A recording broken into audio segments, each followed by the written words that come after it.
हाय, मेरा नाम कैलाश है और इस चैनल पर मैं हॉरर वीडियोज़ अपलोड करता हूँ। हॉरर वीडियो और हॉरर स्टोरी एक्सप्लेन करता हूँ जो कि काफ़ी ज़्यादा यूनिक होती है। तो अगर मेरे चैनल पर आप पहली बार आए हो तो इस चैनल को सब्सक्राइब कर देना और वीडियो को लाइक कर देना। तो ज़्यादा टाइम ना लेते हुए इस वीडियो को स्टार्ट करते हैं। भारत की पारंपरिक ज़मीन में कई ऐसे राज दफन हैं जो कई वर्षों या कई सदियों के बाद भी आज भी उसी तरह ताज़ा और अनसुलझे हैं जितने पहले कभी हुआ करते थे। ये रहस्य कुछ ऐसे हैं जिन्हें जितना सुलझाने की कोशिश होती है ये उतना ही उलझ जाते हैं। ऐसा ही एक राजस्थान के जैसलमेर ज़िले के कुलधरा गांव में दफन है। यह गांव पिछले 170 सालों से वीरान पड़ा है। एक ऐसा गांव जो रात ही रात में वीरान हो गया और सदियों से लोग आज तक नहीं समझ पाए कि आखिर इस गांव के वीरान होने का राज क्या है। कुलधरा गांव के वीरान होने को लेकर एक अजीबोगरीब रहस्य है। दरअसल कुलधरा गांव की कहानी शुरू हुई थी आज से करीबन 200 साल पहले, बल्कि आसपास के 84 गांव पालीवाना ब्राह्मणों से आबाद हुआ करते थे। लेकिन फिर ऐसे कुलधरा को किसी की बुरी नज़र लग गई। शख्स था रियासत का दीवाना सलाम सिंह, अयास दीवान सलाम सिंह, जिसकी गद्दी नज़र गांव की एक खूबसूरत लड़की पर पड़ गई थी। दीवान उस लड़की के पीछे इस कदर पागल हो गया था कि बस किसी तरह से उसे पा लेना चाहता था। उसने इसके लिए ब्राह्मणों पर दबाव बनाना भी शुरू कर दिया। हद तो तब हो गई जब सत्ता के मद में चूर होकर दीवान ने लड़की के घर संदेश भिजवा दिया कि यदि अगले पूर्णमासी तक उसे लड़की नहीं मिली तो वह गांव पर हमला करके लड़की को उठा ले जाएगा।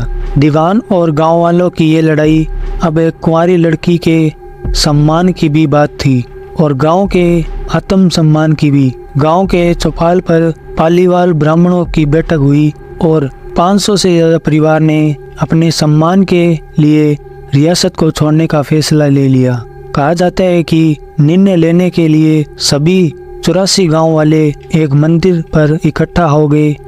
पंचायत ने फैसला किया कि कुछ भी हो जाए अपनी लड़की उस दीवान को नहीं देंगे। अगली शाम कुलधरा गांव की यूं वीराना हुआ।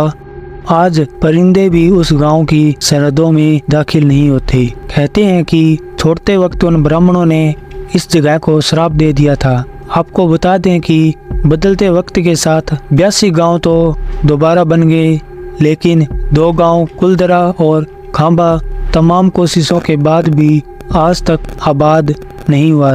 ये गांव अब भी भारत के पुरातत्व विभाग के संरक्षण में है, जिसमें दिन की रोशनी में टूरिस्ट के लिए रोज खोल दिया जाता है। कहा जाता है कि यह गांव रूहानी ताकतों के कब्जे में है।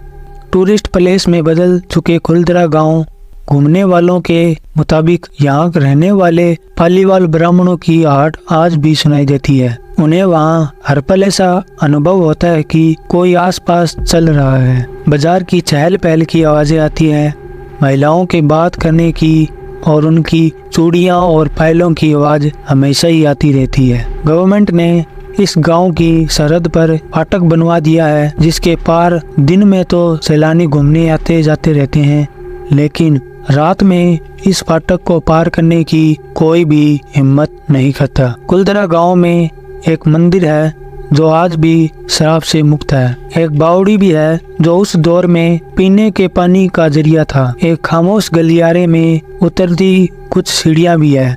कहते हैं कि शाम ढलने के बाद अक्सर यहाँ कुछ आवाजें सुनाई देती है। लोग मानते हैं कि वो आवाज 18वीं सदी का वो दर्द है जिसमें पालीवाल ब्राह्मण गुजरे थे। गांव के कुछ मकान हैं जहाँ रहस्यमय परछाई अक्सर नजरों के सामने आ जाती है। दिन की रोशनी में सब कुछ इतिहास के किसी कहानी जैसा लगता है, लेकिन शाम ढलते ही कुलधरा के दरवाजे बंद हो जाते हैं और दिखाई देती है रूहानी ताकतों का एक रहस्यमय संसार। लोग कहते हैं कि रात के वक्त यहाँ जो भी आया वो हादसे का शिकार हो गया। मई 2013 में दिल्ली से भूत प्रेत पर आत्माओं पर रिसर्च करने वाली पैरानॉर्मल सोसाइटी की टीम ने कुलदरा गांव में रात बिताई। टीम ने माना कि यहाँ कुछ ना कुछ असामान्य जरूर है। शाम के वक्त उनका ड्रोन कैमरा आसमान से गांव की तस्वीर ले रहा था, लेकिन उस बावड़ी के ऊपर आते ही कैमरा हवा में गोते लगाता हुआ जमीन पर गिर गया, जैसे कोई था जिसे वो कैमरा मंजूर ना हो। ये सच है कि कुलदरा गांव से हजारों परिवारों का पलायन हुआ था। ये भी सच है कि कुलदरा में आज भी राजस्थानी संस्कृति की झलक मिलती है। पैरानॉर्मल सोसाइटी के उपाध्यक्ष अंशुल शर्मा ने बताया कि हमारे पास एक डिवाइस है जिसका नाम गोस्ट बॉक्स है। इसके सेंटर से हम ऐसी जगहों पर रहने वाली आत्माओं से सवाल पूछ सकते हैं। कुलदरा में भी ऐसा ही किया। जहाँ कुछ आवाजें आई तो असामान्य रूप से आवाजों ने अपनी नाम भी बताई। 4 मई 2013 शनिवार की रात्रि में जो टीम कुलदरा गई थी उसकी गाड़ियों पर बच्चों के हाथ के निशान मिले। टीम के सदस्य जब कुलदरा गांव में घूमकर वापस लौटे तो उनकी गाड़ियों के कांच पर बच्चों के पंजों के निशान भी दिखाई दिए। लेकिन यह भी सच है कि कुलदरा में भूत और आत्माओं की कहानियां सिर्फ एक वहम है। इतिहासकारों के मुताबिक पालीवाल ब्राह्मणों ने अपनी संपत्ति, जिसमें भारी मात्रा में सोना, चांदी और हीरे जवाहरात थे, उसे जमीन के अंदर दबा रखा था। यही वजह है कि जो भी कोई भी यहाँ आता है वहाँ जगह जगह खुदाई करने लग जाता है, इस उम्मीद से कि शायद वह सोना उसके हाथ लग जाए। यह गांव आज भी जगह जगह से खुदा हुआ है। तो ये स्टोरी एक रियल स्टोरी है जो कि मैंने विकिपीडिया पे पढ़ी है और जो कि मैंने आपके साथ शेयर की है। ये स्टोरी काफ़ी ज़्यादा स्कैरी है और कुछ इसके एविडेंस भी है जो कि मैंने आपको बीच बीच में दिखाई दिए हैं। सो आई होप कि ये वीडियो आपको अच्छी लगी होगी।